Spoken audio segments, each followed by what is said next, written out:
Hungry Harvest is a fruit and vegetable delivery service on a mission to fight food waste and fight hunger.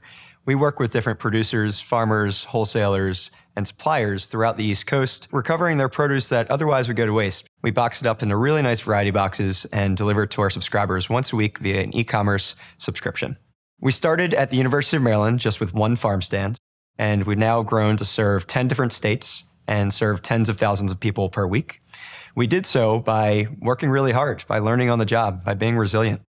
To date, Hungry Harvest has reduced 35 million pounds of produce from going to waste and donated and subsidized about 1.5 million pounds of produce.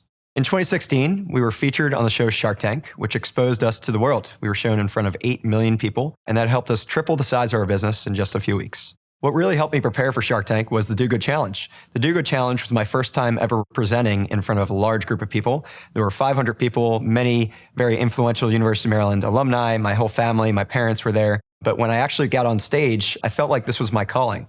I was so passionate, and I let the energy that was previously took the form of nervousness before I got on stage turn into passion when I was on stage. And that experience really allowed me to excel on Shark Tank. There is still 40 million Americans that are food insecure in this country. There's 40% of food that does not get eaten in this country. We won't stop until we really solve both of those issues.